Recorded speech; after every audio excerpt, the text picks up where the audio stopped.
Tuesdays, 9 p.m. on TV 33. Join me, Barry Ross, on Mixing It Up. We'll feature informative community organizations that will offer solutions to Wayne County residents in reference to employment, safety, and security within neighborhoods, job training, education, and mentoring programs. Remember, Tuesdays, 9 p.m. Join me, Barry Ross, Mixing It Up on TV 33. Good evening and welcome to Mixing It Up, your community resource center. We at WHPR TV 33, we broadcast to you live in your homes on 33, on UHF, on Comcast 20, and you can go online at tv33whpr.com. We encourage you to get involved and always call us. Your questions, your comments, your opinions are certainly welcome here to make this a better show and to help us inform the community in a more enlightened manner. All these numbers are 313 prefixes, 868-0342, 868-0351, 868-4336. This show and every one of my shows are 24/7 within 3 days. You can always see this show at barryross.org. You go in underneath videos. It's right there. You go on my YouTube channel, RossBD51, and my Facebook page has a permanent video player. It never moves. If you go to Mixing It Up with Barry Ross and you join, and then you go to videos, you can see this show. This show will be posted online and up by Saturday or Sunday. So we encourage you to get involved. Tonight,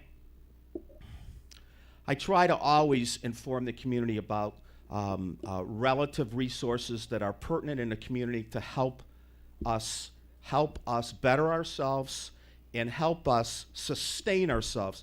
We're living in times right now where there's areas of Detroit, there's 75% unemployment. I have, my first two guests in a few minutes are from the Neighbors Building Brightmoor Community Association. They teach the youth and the entire community where they are in Brightmoor, in a certain section of Brightmoor, how to formulate urban farms and gardens. And I have a video in a couple minutes that's gonna blow you away. And they, you know, the old adage, instead of giving somebody some money to feed them, you teach. That's what they do. They engage the youth and everyone in the community. And not only that, after they board up homes, they paint a lot of these homes with beautiful, picturesque scenery. Even there's a school in this area that it just blew me away when I saw this. So we have with us tonight, we have Gwen Shivers and we have Kat Walsh are going to be with us in a few minutes from the Brightmoor Community Association. And I'm very happy to have them, to say the least. And we also have Tracy Huron. She's a real estate agent, and she's going to provide for you some listings of homes, some finance companies that you can go through. And not only that, she's going to give you some tips on the do's and don'ts on redlining, right, Tracy?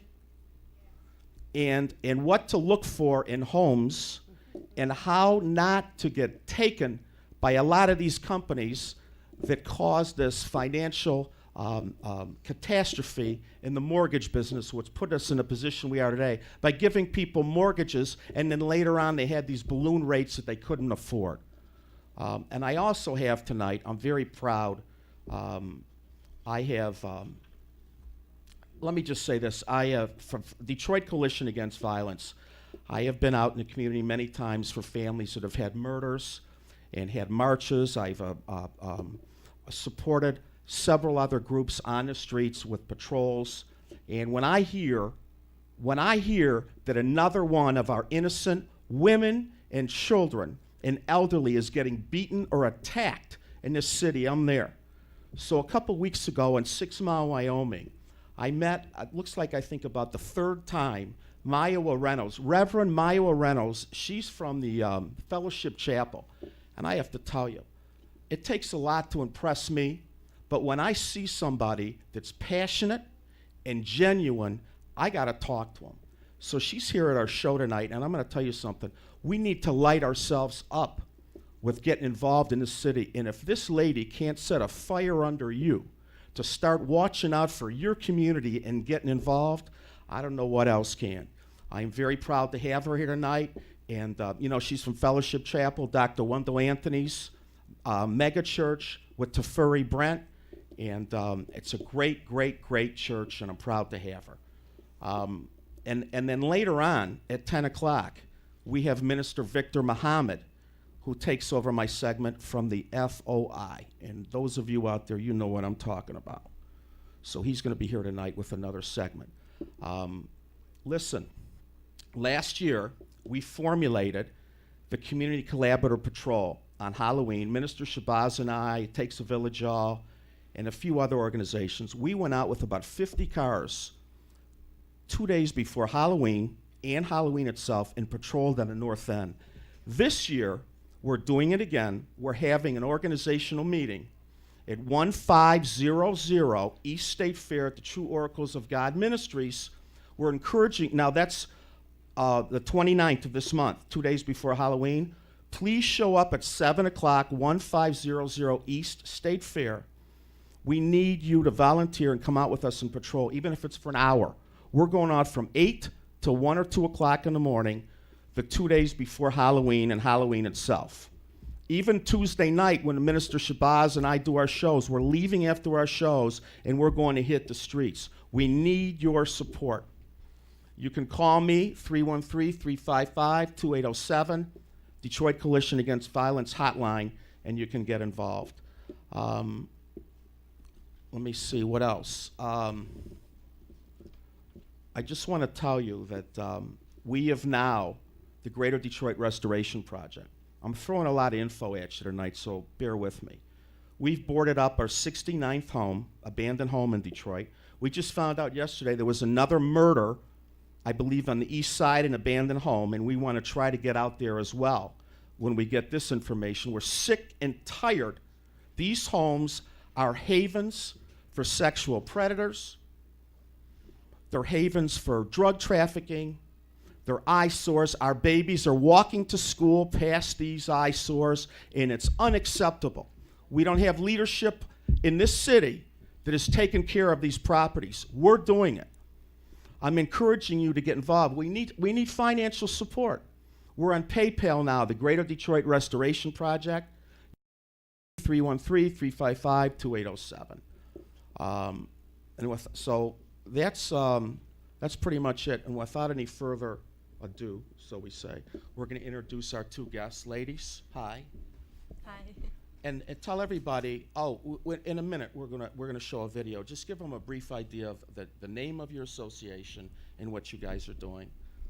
Go ahead. So my name's Katerina, or Kat, Miss Kat, that's what the kids call me. And we're here from Neighbors Building Brightmoor. We're a neighborhood organization. We're all neighbors. We all live in the neighborhood. And that's what neighbors do. Yeah. So all of our planning, organizing, grant writing happens in the neighborhood by members. And we got our newly elected board president to my right. Welcome. And your name, ma'am? My name is Gwendolyn Shivers. Hi, Gwendolyn. Pleased to be here tonight. Thank you for coming. And you're more than just an organization, in my opinion. You're teaching everybody how to urban farm and urban gardens and take care of the blight. And if you don't mind, we have a little video. Can we just show this for a few minutes, and we want to get back with you guys? Sure. So let's take this away and give you an idea where we were and what we did at their festival on Saturday.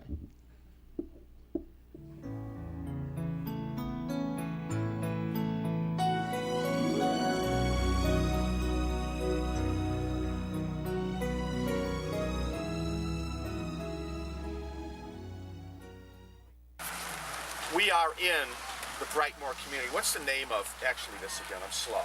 What's the name of this community organization? So we're in Brightmoor, and our little neighborhood organization, we've sort of renamed our area the Brightmoor Farmway, and we're an organization called Neighbors Building Brightmoor. We're all neighbors, we all live here. We get together once a month and have meetings. We have events together. Like today is our kind of end of the season celebration. We have a lot of agriculture, so we're quite urban in the urban agriculture world, but we also do a lot with children and teenagers. And Tell them your name. my name's Katerina Walsh. We want the world to see her because you do artwork on these abandoned houses. We board up abandoned houses, but they beautify them. She does this kind of work. I don't know, you didn't do this house? No, this isn't my project, but I do a lot of facilitation for other people to be able to do work. So this was actually a collaboration of 2 U of M students that interned with me this summer, and they worked with my teenagers who were working on with me. So it's their design, and they were really gung-ho. It's not quite finished yet, but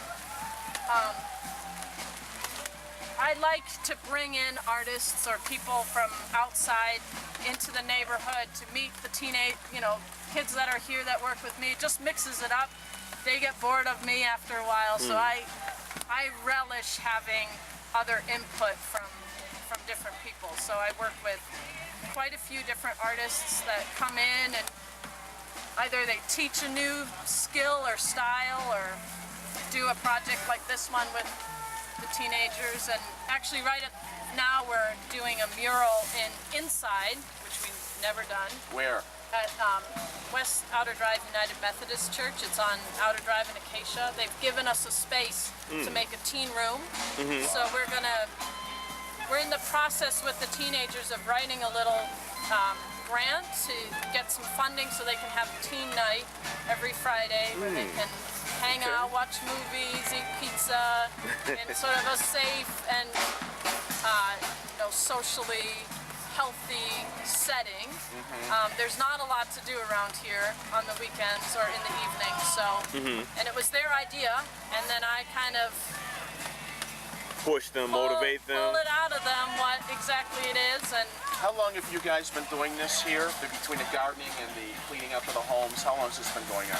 so for about 6 years, I've been here for 2 years. But in the last 2 years, everything's Stepped up. snowballed. And this garden was established. We got our playground donated. We've had some major cleanups and major transformations of lots. So We want to help you. We were coming here and we saw a lot. Yeah. There was trash piled 6 feet high. Yeah. We now have an in with somebody in the city. We want to see if we can get that cleaned up for you. yeah. Can we give some contact information if others from the outside see this or see this on the show? Can they contact you? Would you like to give out your website, the Facebook page, any information? Okay. So you can visit us at www.neighborsbuildingbrightmoor, all one word, .org, or you can visit us on Facebook as well. We have a Neighbors Building Brightmoor Facebook page, and you can message us there or send us an email through the website. And I get emails from volunteer groups probably once a day. So I get a lot of people wanting to come to the neighborhood to work. Hopefully we can add to that. Do you have can they donate? You Yes. guys don't need any money, do you? Can they donate? If they We want always to donate, you got to we use PayPal. we have quite what we use our funds for are buying OSB boards to board up the houses, buying paint, getting brushes. We work really closely with the Greening of Detroit, so they let us use a lot of their resources, tools and different equipment and compost and wood chips. So we work with a lot of people to get what we need. So we work on a really small budget, which is cool. Okay, so if they want to donate, Yes. what do they have to do? You can go to the Facebook page or the website, and you can write a check if you want to Neighbors Building Brightmoor, and you can message me and I'll send you the address. I don't want to give Okay, an address out okay, on the- great.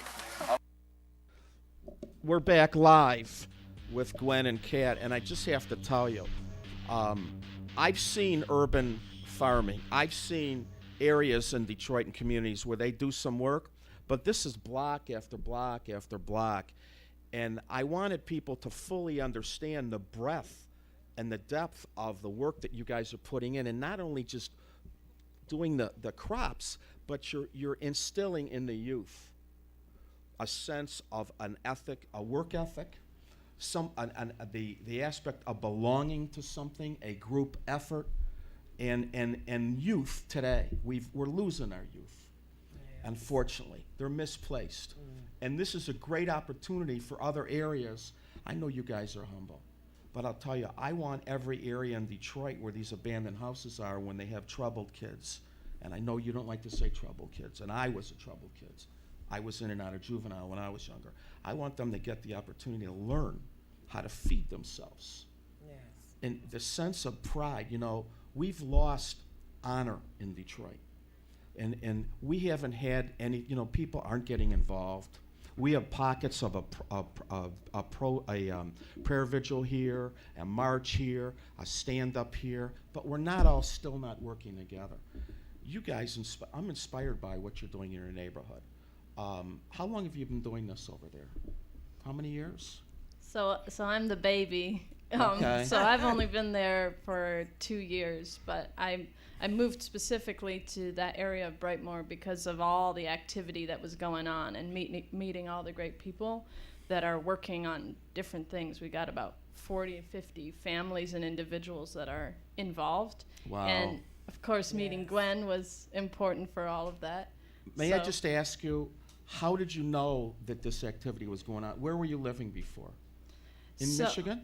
Yeah, I was living outside of Ann Arbor, and I knew some people that were already working in Brightmoor that had been for about 20 years or so, that were family friends, and so I got in touch with them, and they said, "Oh, you got to go over there." So I did, and then the next day I drove over there, and I worked in the youth garden, and that was it. And thank you. Gwen, what would you like to tell everybody out in viewership land on the night of a debate and a baseball game? What would you like everybody to know that's watching, what they can do in their community? What can we do to uplift them, to get them involved, and how they can make a difference in their community? People are just sitting in their Talk homes. to our class about meetings that They're we not can getting help people. involved. I don't know where that's coming from. They're not getting involved. Nobody sees anything. What can we impart? What kind of inspiration? The greatest thing I can tell them to do is to get out and begin to know your neighbor. Knock on the door. Let them know what you want to do, how you want to do. Organize a meeting. Bring them out. Talk. Know you want to take back your community. That's what we're doing in Brightmoor. We have taken back our community. We're family. There's no little I's and there's no big Q. We're just doing it together to make our community a better place to live. What about the people that are afraid? You know how many people are afraid? I live in fear. Yeah. Do you know how many people have had lost family members to violence, to murders, killings, what have you, and then they don't get involved and they get desensitized? We're living in hopelessness and despair. So many people are afraid that if they get involved, something could happen to them. So what can we? What are you afraid? I'm not afraid. I believe in stepping out on faith, and I believe if anything is going to get done, someone has to stand up. And I'm one of those people that will stand up. You just take one step at a time. If it's just cleaning the house next door to you, and then go to the next house, and knock on those doors. Talk to your neighbors. Let them know that you want to clean up your area and that this is important to you. And the more they see you out there doing it, believe me, it will catch on. You'll see them, instead of riding by the paper, they'll stop and pick it up. We walk the neighborhoods. We take time to see what's going on. We're looking out. We're the eyes and the ears. Like I say, nobody is big and nobody is little. We're family. In-house, and I have to assume, because you're instilling a lot of pride and honor in this community, that your level of violence over in that area is very low? It's calmed down. It's calmed down. It's calmed down tremendously since we started this, because not only are we just doing this with adults, we have our children involved. I run a daycare. I have my 0 to 5 kids out there working every day. They know the value of picking up paper. They know the value of planting seeds. They know what it is to see that crop grow, to put the garden to bed. Once you get involved, you'll be surprised how many people will come out and want the help. You just don't know because you haven't knocked. It's fair. Didn't you tell me that you had some kind of program this summer with 40 or 50 kids that were coming from another organization, or what was that? So we ran a program this summer in collaboration with the Greening of Detroit, Detroit Community Schools, and Brightmoor Alliance, a Neighbors Building Brightmoor, and we just made a call out for high school aged youth to be part of what we called the Brightmoor Youth Development Collaboration, and the first day we had 100 kids show up, and then we put them through a few hurdles. You know, they had to come a few times and not get paid and not get any compensation. They just had to come out of the goodness. Some of them wanted to quit, didn't they? Some of them didn't want to stick it out, and somehow, some way, whatever you guys got within your hearts, you imparted to them to stay. Yep. And that's great. Yes. Where did you make this announcement to get these the young people out? At schools, we have Cody High School and Detroit Community High and Old Redford High School. They all had to be youth from the 48223 zip code from Brightmoor. And so we went out to high schools. We did some promotion there, but then also just word of mouth.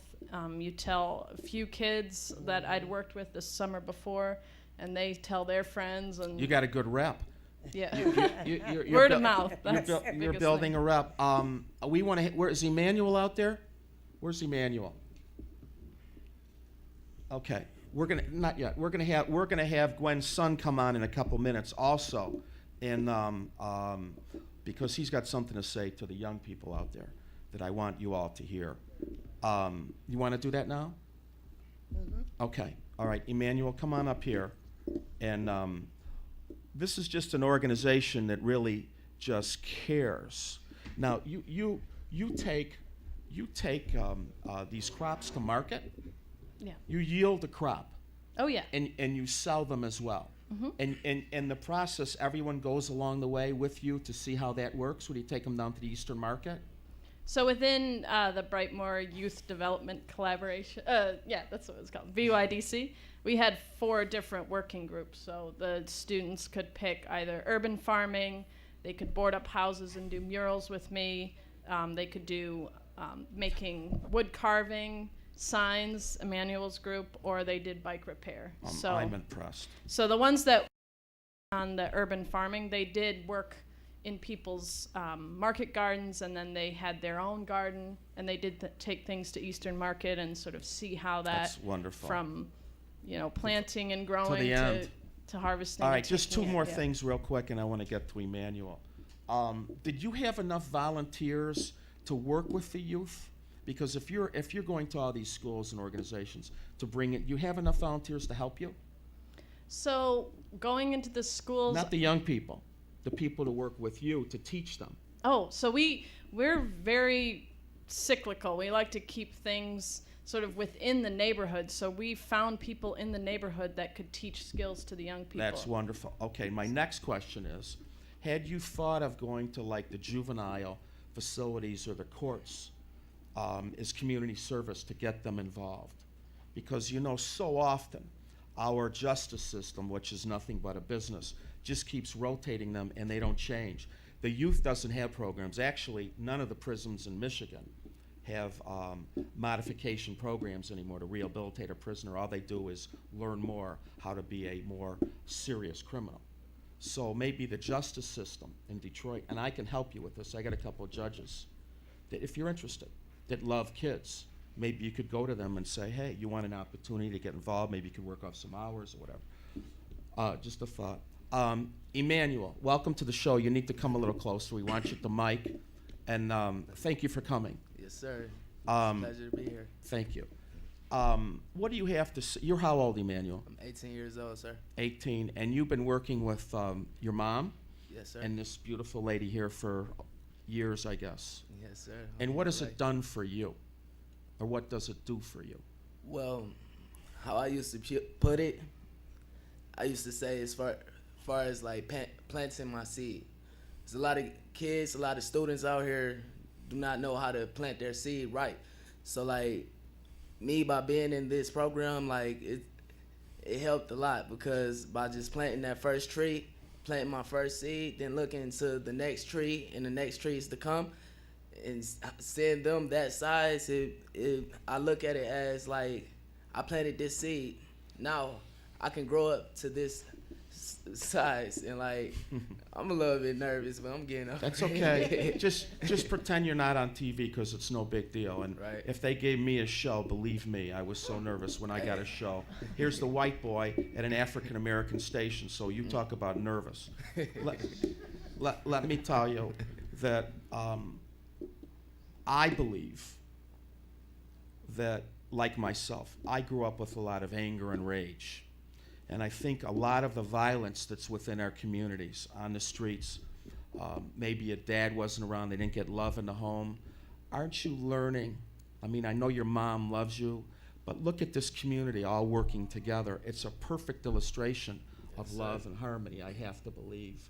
And imagine what it would do for other young people out there on the streets that are thinking about hurting somebody for no reason because they need some kicks for tonight. And they might as well just kill someone because there's nothing else to do, because that's about how it goes down a lot of times. There's just nothing else to do. Would it help them? I say it would help them a whole lot because like a lot of students, a lot of kids out here do not have things to do each and every day. They always around the negativity in the community. They just fell into that batch and all that. But now once these type of programs come into the community, it just like it gives them hope. It gives them stride. Like it's so many things out here you can do. Like it shows you new things you can do as far as planting seeds, gardening, like just from painting houses and planting trees and everything. But like it takes you away from all the negativity and bring you into a positive environment. When you have positive peers around you, it makes you a better person and make you a positive person to keep it going and to not worry about anyone That's else. right. Thank you. I was going to applaud. Thank you. That's what I'm talking about, and that's why I wanted you. No one relates better to the youth than someone young. And I wanted everybody to realize that this young man is making it. This has made a difference in his world, in his life, and anybody can change. Anybody. If I changed, there's no different in anybody on this planet that has turned their life around. If you see someone else can do it, you can do it. Now, anybody can volunteer to help in your community, am I right? Yes, sir. I know you don't want to give out a lot of information, but how can they? It's getting colder. Yeah. But what can they do going forward if they want to get involved, or maybe even Emmanuel might want to give out some information where they can get a hold of him or you or Gwen. Do you have anything either one of you want to give? You have a website. Do you Yeah, wanna give we that have out? our We don't want to inundate them. We have our website is Neighbors Building Brightmoor, all one word, .org, and we also have a Facebook page, Neighbors Building Brightmoor. So you can search us there. We post a lot, so you can see all the different things that we're doing and events that are coming up. It's getting colder now, so we're going to be doing more kind of lot clearing and boarding up of houses. So less gardening now because it's going to be winter soon. And Neighbors Building Brightmoor on Facebook. I joined it today. We posted some videos today. Emmanuel, what do you got to say? You got any contact information? You got a Facebook page, Emmanuel? yeah, I have a Facebook page. You want to give it out, or are you good? Okay. See what happened was. Okay. So you don't want to give it out.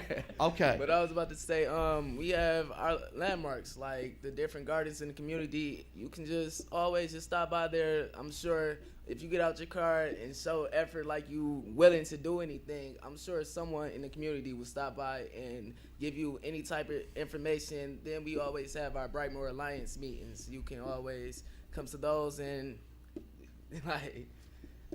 Tell them, now, excuse me, for those that don't know, because I didn't, tell them the borders of your Brightmoor. It's Finkel, right?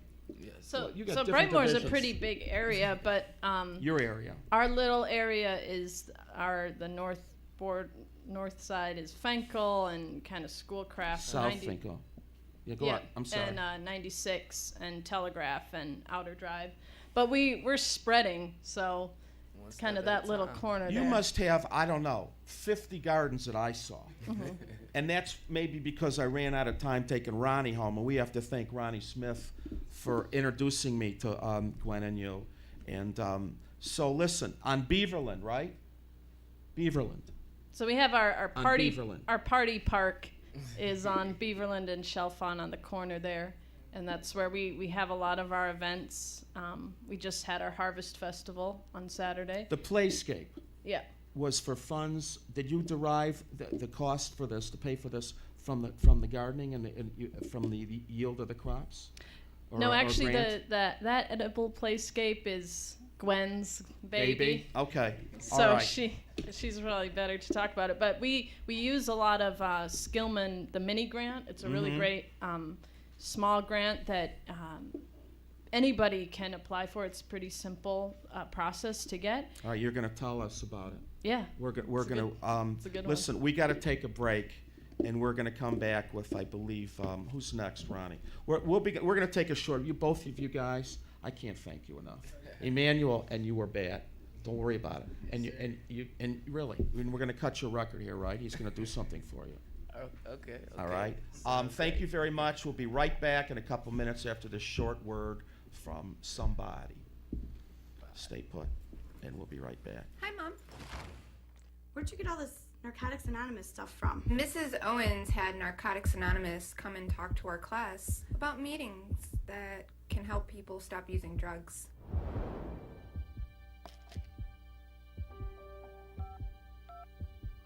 Narcotics Anonymous. Yes, please. Can you help me? Call Narcotics Anonymous. We can help you. We are the faces of Detroit. We are the faces of Delray. We are the faces of Delray. Governor Snyder wants to put us out of our homes by building a bridge in our front yard. Homes where we raised our families. A community where we buried our loved one. Delray is struggling, but it's not lifeless. It's a community of hopes and dreams. Governor Snyder. Invest, not destroy. We interrupt this program to bring you a special bulletin.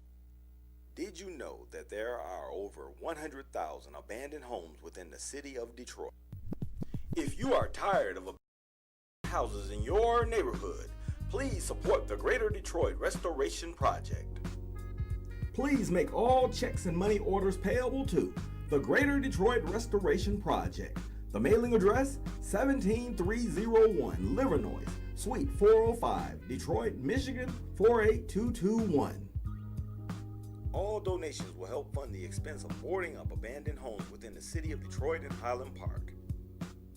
For more information, contact Barry Ross at 248-417-9696 or Minister Malik Shabazz at 313-646-3375. Hey, come on. Man, what is taking so long? Let's play. Just get a number. Whose number? Narcotics Anonymous. Hey, if you need to talk. No way, it's not for me, it's for my brother. He's constantly wasted. Come on, hoop time. Can you tell me about NA?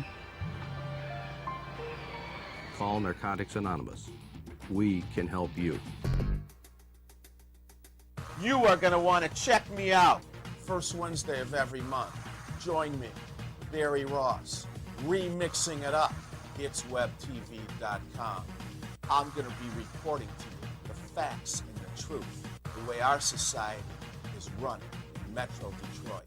8 p.m., bringing you featured guests in relation to community, education, violence, what's happening on the streets in our town. It's Web TV, Barry Ross, remixing it up. Wednesdays at 8 p.m., the first Wednesday of every month. Remember, remixing it up with Barry Ross on itswebtv.com. There are all kinds of people.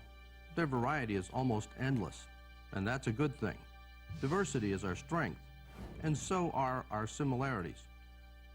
But there's one thing that far too many people share: addiction. If you are sick and tired of being sick and tired, call Narcotics Anonymous. Addiction doesn't discriminate. We can help you.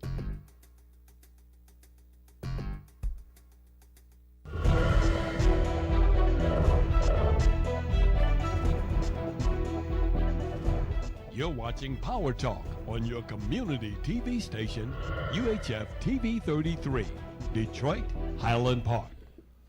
Welcome back to Mixing It Up.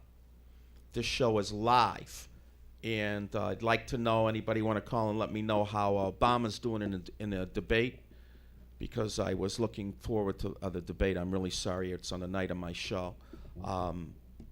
We have a very, very good real estate agent. Are you a broker or an agent, or is it the same? Well, I just completed my broker's exam, and so I You passed. Yes, sir. I passed. Congratulations. Thank you. And you are Tracy Heron or Heron? Heron. Heron. Welcome to the show. Thank you. And we have to also acknowledge your wonderful community activist, Jabari Heron, who does major work in the city. Yes, he does. And I'm very proud to work with him. He's helped us board up houses. He's been doing it for years and years and years. So welcome. Is the eggs done yet? Tracy, you're opening up your own agency. Yes, sir. Congratulations on that. Thank you. And talk to everybody and tell them what to look for in a good real estate agent. How can they trust that this is the right agent for them? Well, first, Barry, a good agent will explain to you exactly what you are getting into. They won't just rush you through paperwork. They'll force you to listen, as I do. You know, I tell my people, look, I know this is the boring part, but wake up and understand what you are signing. A good agent will tell you about values, what's going on in the market. They'll inform you of potential resale. If you have to, like I explained to a lot of my clients, if you need to sell your property right away, could you get out of it what you just paid for? And if not, then this is not the property for you. I don't really care how good it looks. Great point. And a lot of people are thinking they're going to buy a home and as an investment, and a lot of times, like what we just went through over the last 6 years, property values drop. Hopefully we're about it. I hope so. Now, you and I were discussing property values in Detroit that are so low, and there's so many houses under even $10,000 now that years ago were considerably higher. Let me ask you this. If I own a house in Detroit, let's say, for the past 15 years, more than likely, am I still paying my real estate taxes on the old values? Have they adjusted these arbitrarily for the people that live here? Because I hear that is not the case. Do you know that people can go once a year to the city assessor and fight to have their taxes lowered? Absolutely, in the month of February. Don't forget that. Yeah. Where do they go? You will go down to the city county building, and I want to say it's on the I want to say it's the 7th floor. But anyway, go to the clerk's office again. And get information to exactly where you go to. Is this the city assessor? Yes, you want to go to the city assessor's And it's a great thing to do, because you don't want to pay taxes on a home that at one time was valued at $100,000, and now the house is valued at $10,000. Absolutely. You have the right to get, and generally, if you can prove it, if you have a new appraisal, you can prove the true value of your home, and they will adjust that for you, hopefully. Yeah, and even if you don't have an appraisal, if you can get a realtor to give you comparable properties that just sold recently in your surrounding area, and you take those comps to the assessor's office along with, maybe even some repairs that's needed at your property.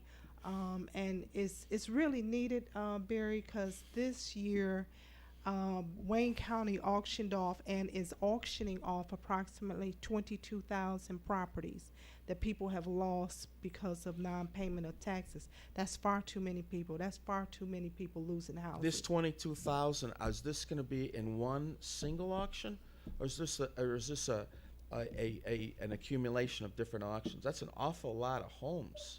Well, it's broke down in two auctions, September and then October. If they don't sell in September for what the people lost their property for in non-payment of taxes, then they'll go into an October auction where the opening bid will be $500. October what? We're halfway through. Is it passed yet? No, sir. It starts actually October the 19th. And you're going to be there? Yes, I am. It And- actually is online, which makes it so important that Detroiters get involved in the auction, because now you can sit in China and pick up 200 properties if you got the money in your pocket. And people, we need to get involved in this. People are just snatching up our properties for pennies on a dollar, pennies literally on a dollar. And that's not including those people who've lost their properties for mortgages that go to auction every Thursday at the city county building as Wow. well. I just want to say, for those of you overseas, because this can be seen all over the world, Yes. if you buy properties in my Detroit, don't let them sit for years in decay. Definitely. Develop them. Mhm. That's a problem we have, is making these owners accountable for the Yes. properties, Yeah. and they just sit there and they're waiting for them to fall to the ground. Right. Yeah. Obviously. Tracy, you have some listings. Yes, I do. You want to tell everybody what you have, and you got to even describe, Tracy, you're so prepared for this show. I'm so glad to have you. Well, thank you. Tell them, we got a few listings, and Yes. okay, go ahead. What do you have? All right, my first listing is at 1966 Hyde Park, which is just outside of the downtown Detroit area. It's within walking distance of the Detroit River and Eastern Market. It's a 3-bedroom townhouse co-op. It has a full basement, brick paver patio and deck, 1.5 baths, and it's priced at $35,000. And then I have another. How old a home is that? Is it pretty fairly old? No, it's not that old. It's about 50 years. Is it occupied right now? And nope, waiting for. Waiting. They're waiting So for you us. have this listing. Yes, sir. Okay, and we're going to give Tracy's contact information. I have no idea where Hyde Park is. Oh. I'm pretty familiar with it. It's near the Eastern Market. Where are homes? Just south of the Eastern Market area, between Near, off Gratiot? Yep, right off of Gratiot, between Gratiot and Prince what is Hall that? Drive, all that? Yep, over there. Where Joe? Yep, right over there. That's just a guess. Okay, and you have more. Let's tell them what Look, else you have. You sound like you're interested in this one. I'm interested in making money that I'm not making. All right. Okay, now I have another beautiful 3-bedroom colonial on the northwest side of Detroit, 16221 Mark Twain, offered for $19,900. That's off Linden, I believe. No, actually, Grand it's River. between 6 Mile and Puritan, What's the name? Hubble and Greenfield, I Sure. want to say. Yeah, James Cousins. It's one block off James Cousins. At there. Okay, go on. I'm sorry. So tell them about this house. What Now is this it? house is completely redone. It has ceramic kitchen floors. It has new hardwood floors in its dining room. Wow. Newer carpet throughout what the I like. living room and bedrooms, fireplace in a living room. Newer many kitchen bedrooms? cabinets, 3 bedrooms. New kitchen cabinets. I'm sorry. It's beautiful. Basement? Basement, full basement, newer furnace, hot water Wow. tank, updated bathroom with the latest of sinks, toilets, tub. What'd they do? Lose the house? No, no. They're living in it now? Yes, he's living in it. Okay, and what are they trying to do? They're selling it, land contract? What's They going will offer a land contract. I know everybody doesn't have $20,000 on deck. What's the or full price of the house? $19,900. That's not expensive. No, it But isn't. if you don't have it, everything's expensive. Yeah, newer 19 windows. Did I put that in too? No, new windows. Yeah. I like those Anderson windows. Mhm. Okay, so that's near Mark. That's on Mark Twain, near Finkel. Actually, the 16,000 block will sit between Puritan and 6 Mile. Okay, I used to live off Puritan okay. What's the next one? All right, now this is an East Side beauty. This is at 3900 Kensington. This house is located in East English Village. It's priced at $52,000. It offers a center entrance, hardwood floors throughout, 4 bedrooms and a potential 5th bedroom and a walk-up attic, full basement, 2 furnaces, brand new, central air in the attic, 3-car garage. Wow. Formal dining room, a natural fireplace, huge kitchen with bar, sit-down bar. Now, East English Village is comparable to somewhat of Rosedale Park. Yes. So, actually, parts of Indian Village. Yes. It's a really nice area. Yes, absolutely. Van Dyke and Jefferson. Yep. Ish. Yep. Well, this down here is closer to Cashew, Otter Drive, just north of Mac. So it sits right outside of Grosse Pointe. Okay. Mhm. And what's the street like? You know, I'd always be curious. Beautiful. And It's a beautiful No street. abandoned houses? No, Okay. no abandoned Neighborhood's houses. kept up? Neighborhoods is kept up. Okay. And it's about 2,000 square feet. 2,000?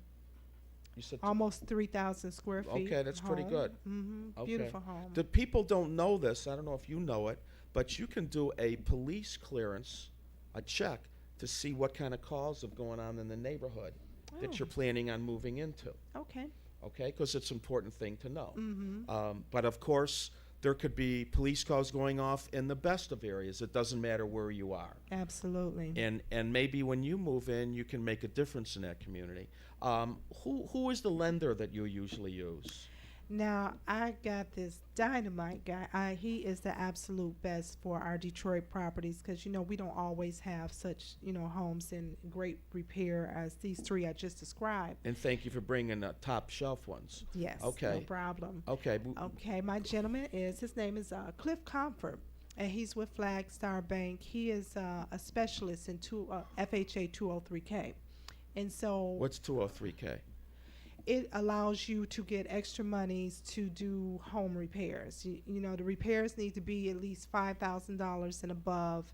And then once you say your house is $20,000 that you're buying, and the repairs are approximately $10,000. So you have actually 2 appraisals, one for the initial amount that you're borrowing, and then the next appraisal will show the value being at best, at minimum, $30,000. Is this a new program? No, it's not new. Can you have bought your home already, and qualify for this? It wouldn't be called a FHA 203K. It would All right. probably come up under something else. Okay, so do you have Cliff? We got to go in a hot minute. Do you have Cliff's? Yes, And I want do. you to give your contact information, your website, Sure. what have you. Okay. And we're going to have you back. Jabari here? Yes. We're going to have your wife back from time to time till we want to see you guys do some homes. Okay. Give Cliff's information. All right, This Cliff. is the lender at Flagstar. Right, and he is the absolute best because Cliff comes with his own team of people, and that's really basically all he does is FHA 203Ks. And so his phone number is 248-942-2112, and again, he's with Flagstar Bank. He is their manager there. And as a matter of fact, he will approve you right over the phone, and if Cliff can't do it, nobody can do it. And that's approve you as long as you can get approved, obviously. Give them your contact information, your name, and we got to go. All right, my name is Tracy Heron again. My company will be Stallworth Heron and Associates, real estate consultants. My phone number is 313-283-0540. I'm Say it there again. for you. Say it again. My phone number is 313-283-0540. And anybody that comes on my show, I personally guarantee excellent. The service will be excellent, and you can trust whatever I give you on this show will be straight up and honest, or they don't come on this show. Okay? That really, they're straight up, they're honest, they're good people. I check them out in advance. Tracy, thank you very much for coming. Thank you. And I Thank you for having appreciate your me. time and your busy schedule. All right. And we'll look forward to have you back from time to time. That's if your husband will allow you in your busy wife's schedule. All So right. sit tight for 1 minute, and we'll be right back. Okay. Thank I'm Christina the Glam Tech, owner and operator of Studio Glamour Salon. We're located in East Point, and we're here to make you glamorous. We specialize in big glamorous hair, vintage hairstyles. We specialize in special occasion hair, color, cuts, hair care, and all phases of glamour. Give me a call at 586-872-2272. We are located at 22109 Gratiot between 8 and 9 Mile. And glam up your life. For first-time client, we are offering a $10 off coupon. Just mention the commercial when you book your appointment. Welcome to Metro Foodland, where you will always find courteous service. Our hardworking staff always gives their all to maintain our dairy fresh and wholesome products, cold cuts, premium meats, and of course, we have some of the freshest produce around. Check out our deli and bistro. We also carry specialty items such as Tanisha Noni, Water Station alkaline water, and much, much more. If we don't have it, just ask, and we'll do our best to get it. Remember to ask how to join our Healthy Rewards Club. Seniors and ladies, always ask for an escort to your vehicle. We'll see you soon at Detroit's own community grocer, Metro Foodland, located at 18551 Grand River. That's 18551 Grand River, near Finkel and the Southfield Freeway. Remember, that's Metro Foodland. Good evening and welcome back. You're watching us live on TV 33, Comcast 20. And I appreciate you allowing me to come into your home, especially on this evening. Anybody that's watching with a debate on, and I'm very disappointed, but I have a very, very, very prominent, I'm going to call her a pastor tonight, and I believe that would be the proper term. You know, I've spoken at roughly 45, 50 churches in Detroit, and mostly, probably 99.5% have been men, but I have never heard a woman pastor that inspired me so much by just hearing her words. And ladies and gentlemen out there in viewership land, I want to introduce you, and she's no stranger to Detroit, to Pastor Maya Reynolds. And thank you very much for coming. Would it be proper, pastor in a church, but you're pastoring here tonight? Okay, well, as my title goes as far as Fellowship Chapel, Reverend Dr. Wendell Anthony is the pastor. Right. And I work directly under him. Yes, ma'am. But certainly as a minister in the community, I will meet the needs of whatever those needs are, because I'm happen to be very diverse, very caring, and very committed. Yes. So I accept it in the spirit in which you presented it. I want to always give honor to my pastor, my mentor, Reverend Dr. Wendell Anthony. Yes, and I know him very well, Mhm. and I don't mean any offense, but the aura that you present is just so dynamic. So if I misuse a title, and I have been corrected on my show about titleship in the past, so please excuse me. Before we get into your heart, your many hearts in the community, I understand you also teach. I'm an educator, yes. And what do you teach? What do you teach? Well, for several years, almost 20 years, I taught dance, health, physical education. The last 2 years, I've been an administrator at an elementary school here in Detroit with New Paradigm for Education. That's Superintendent Ralph Bland, and we're at Glazier Elementary, which is in the Hope Village area. This is near Focus Hope, and we're making a difference in the lives of children there. So I'm working with elementary school children now. And so as the assistant principal, is sort of like a mothering role in terms of we're focusing on literacy, and not just to learn to read, but to read for understanding, read for comprehension, and take children to a point where they're reading beyond their age level, beyond what's expected, so that they can have mastery and control over their own lives. Can any parent enroll their child? Do you have a waiting list to get into this school? Some of our classes are closed, but there are some openings in other areas, so they're welcome to come on over to Glazier Elementary and New Paradigm Glazier Academy, that's what we're called this year, and to enroll their children. And we've had some parents that came in that moved into the city recently, and they went to another school A neighbor told them about our school. They came in. They could not believe the difference in the clean, safe environment, because that's the first two things parents want. They want a clean, safe environment. They want qualified teachers. They want a caring community to teach their children. And so when they come into our school, that atmosphere is set for them, and then the children can do nothing but succeed. You're not under the umbrella of the DPS or charter, or how does that work? How's it We funded? are, it's very interesting because I have a lot of strong opinions about what's happened with our educational system here in Detroit.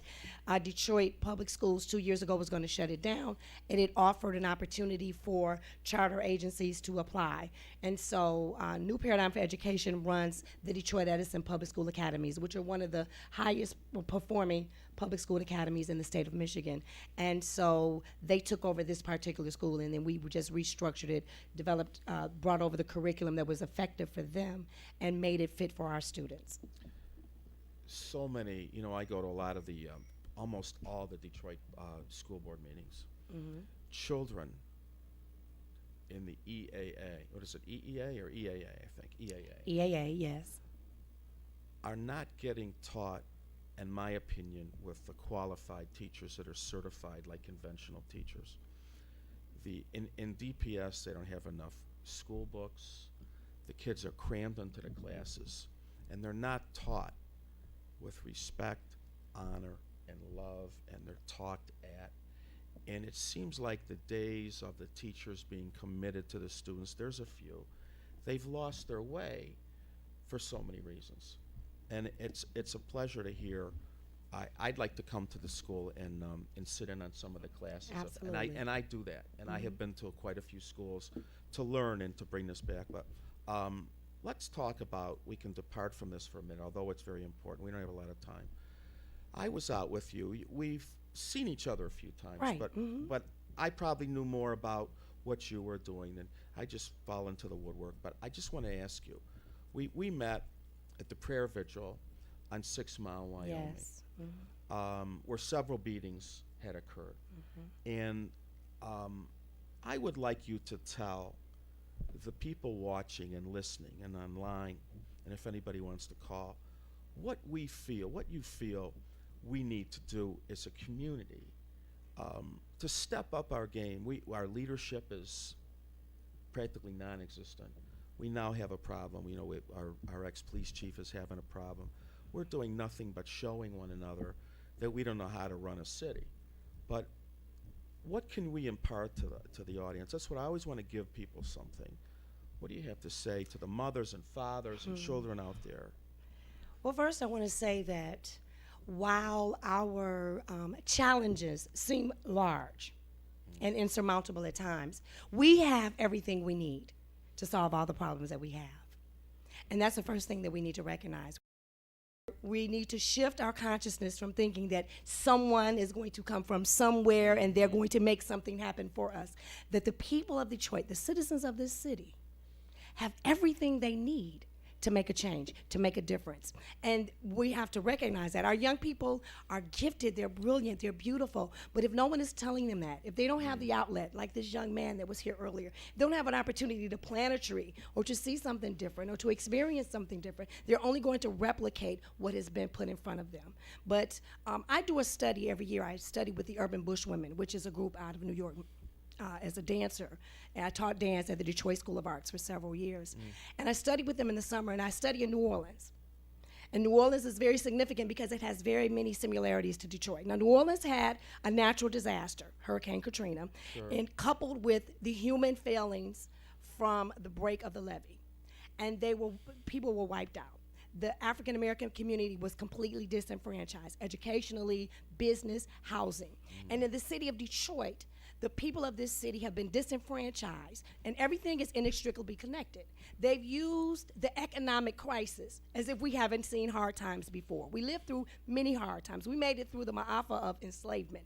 We made it through the Great Depression. We can surely make it through a recession. And so they've taken the economic crisis and used it as an opportunity to disenfranchise the people. We started with the school systems. The school systems in the city of Detroit as a unit, Detroit Public Schools, before its current phase, brought in billions of dollars into the city. And so it's mismanagement, or however you want to call it. One time they say, well, the students aren't achieving, that's why we're taking over. Then they say, oh, the students are achieving, but they don't know how to balance the budget. So everything is inextricably connected. So what happens in the education system, what happens with housing, as a young lady said with the housing, if the housing market is going down, your value of your home has gone down, and you don't know that you can go and pay less taxes based on that, you don't have information. But the reality is we have everything we need. We have the people, we have the resources to make the difference. We have to, as the lady said earlier about the Brightmoor community, come out of our house, speak to our neighbor, find out what it is that they need, see if they have something that we need, and build together. We have the passion, we have the commitment, we have the intellectual capacity in the city of Detroit to do everything that we need. Now, we recognize that gentrification is happening. There are people coming from all over because this is sort of ground zero.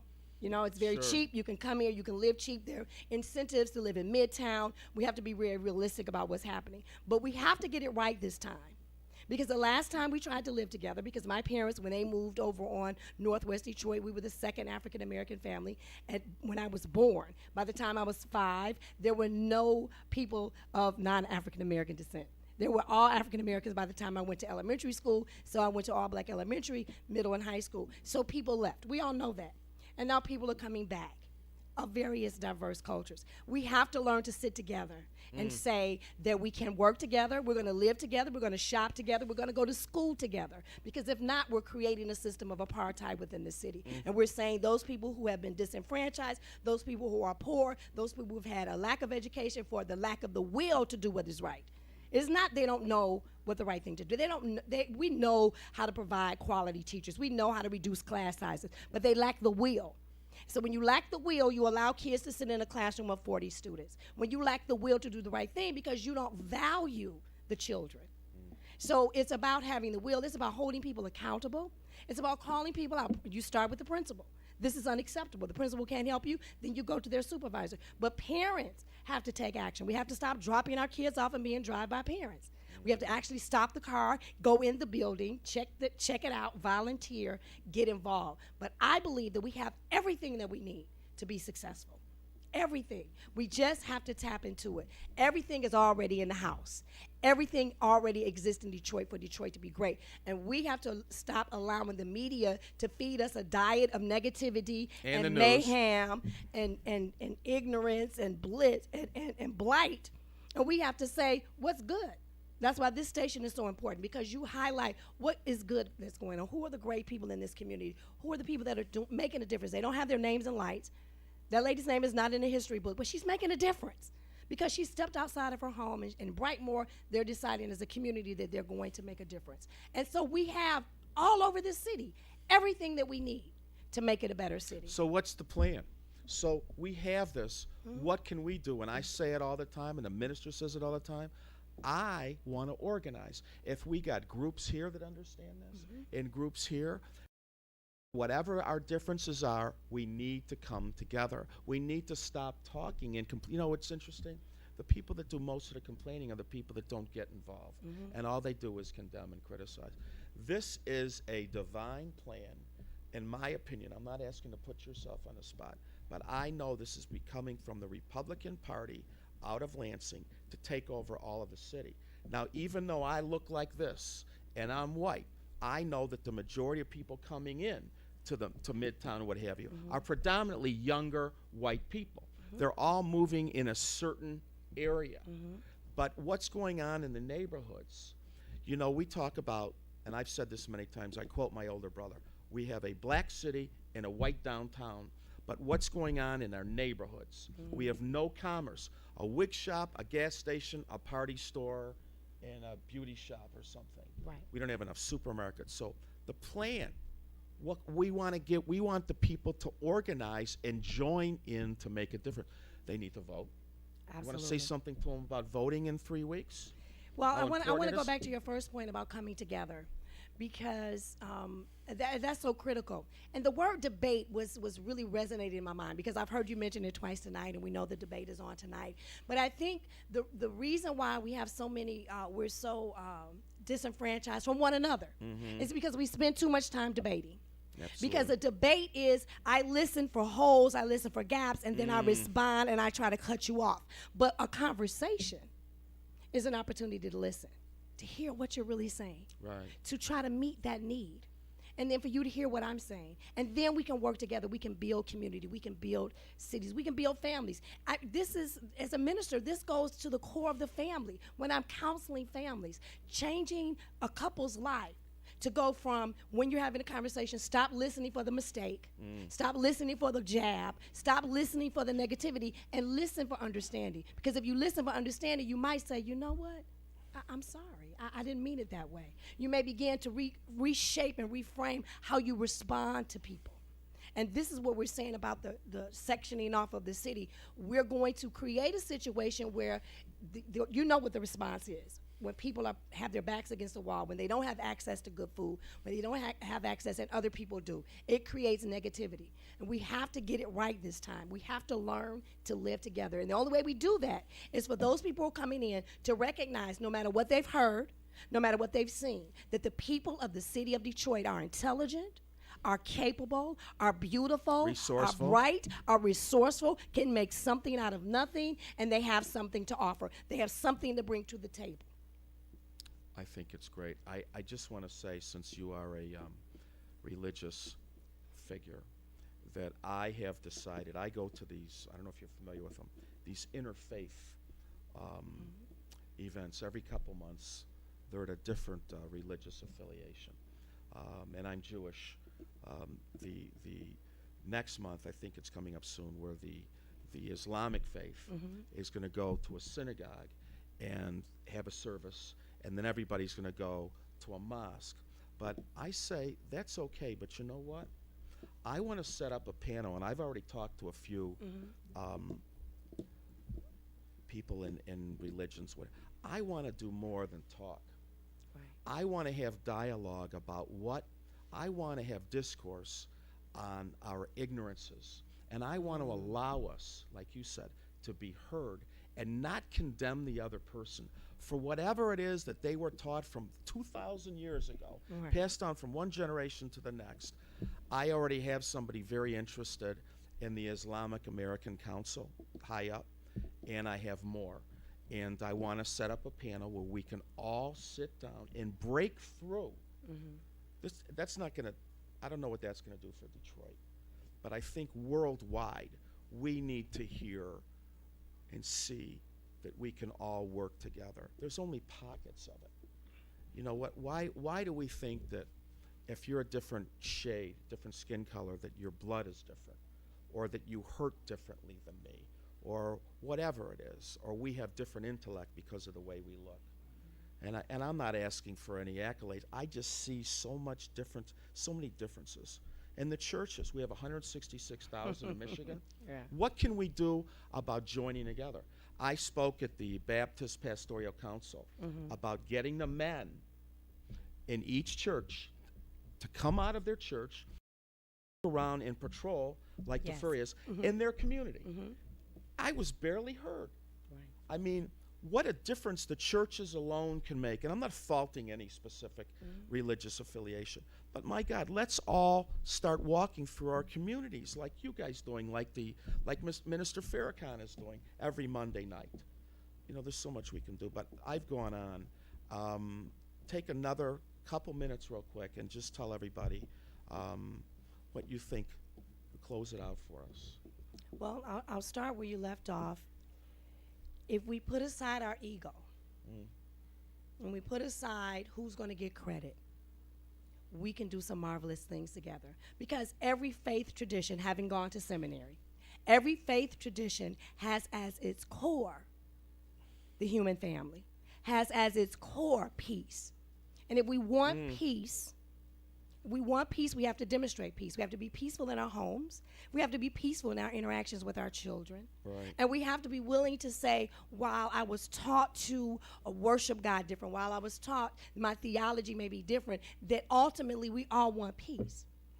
Recently, I was in Dearborn for another event, and the Islamic community was having a peace rally because there's a lot of violence perpetrated against them when things happen in other parts of the world that someone of that faith is blamed for. Sure, absolutely. And that is breeding ignorance, because the reality is all faith traditions at its core wants peace. There's it wants to live in harmony with with God's will and God's. And when we're really following that, then our ego is no longer in charge.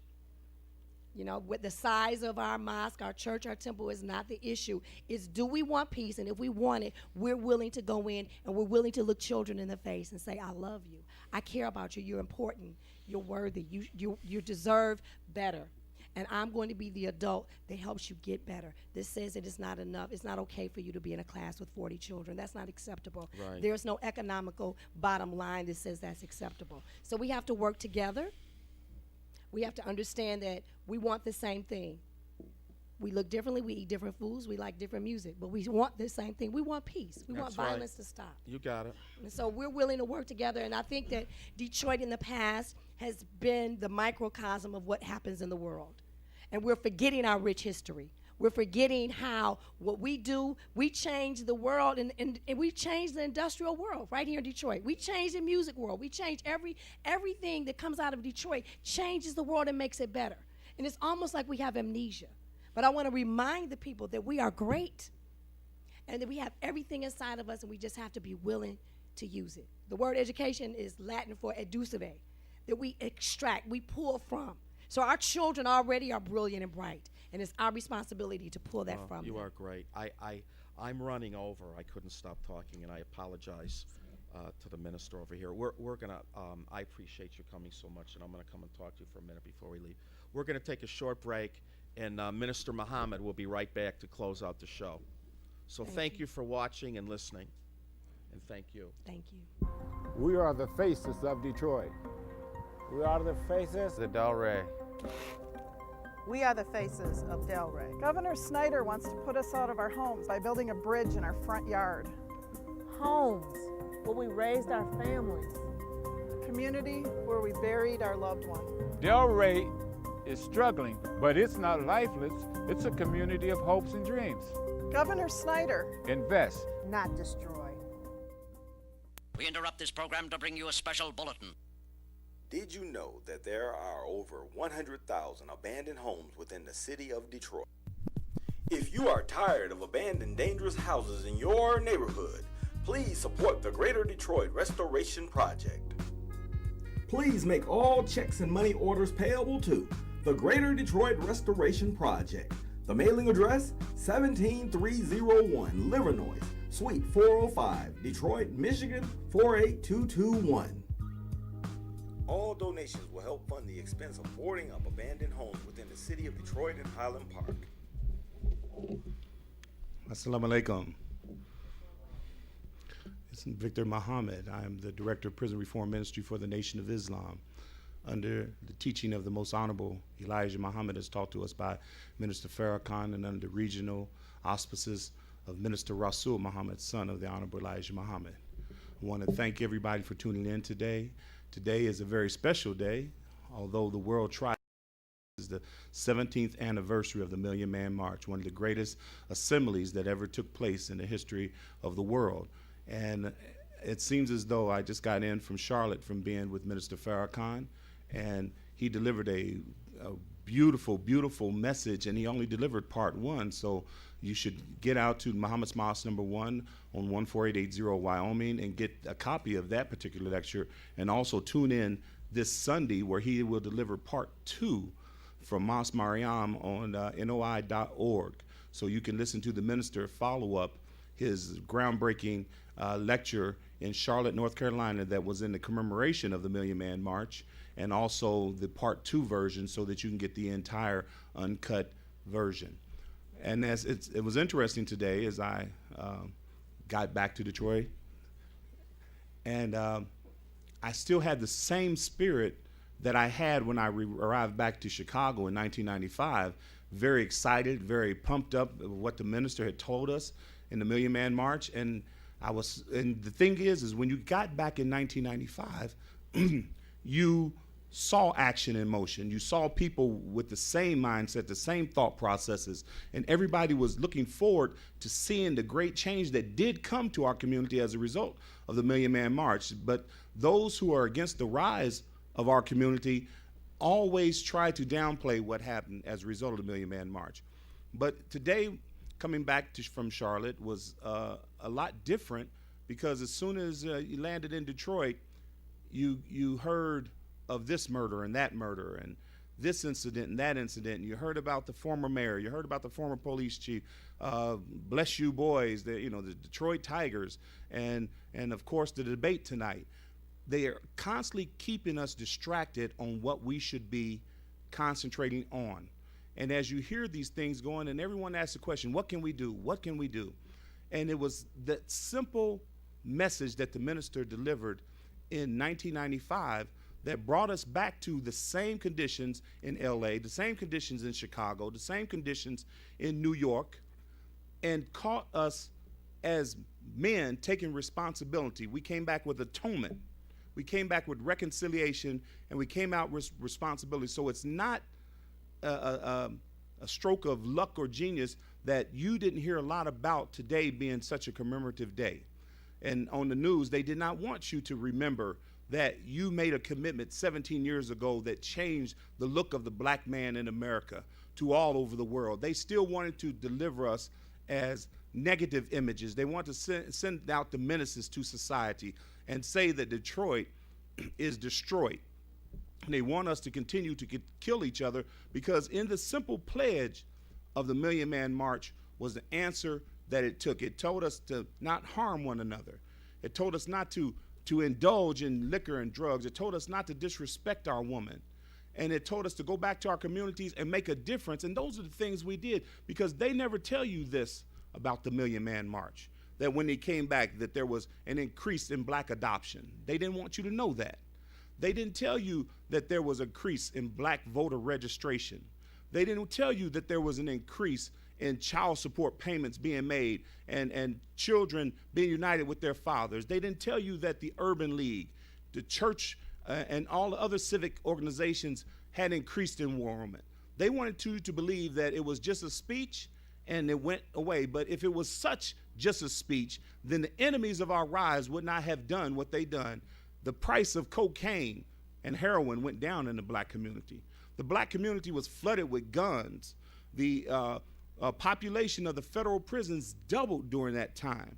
You know, the 3 strikes law, mandatory sentences, all of that came to effect after the Million Man March. So you knew it was effective, and they knew it was effective, and they knew that they had to do something to counteract it. And today, it hasn't been an incident. The first presidential debate was on a date that the Honorable Minister Louis Farrakhan spoke to the students of Southern University down in Louisiana.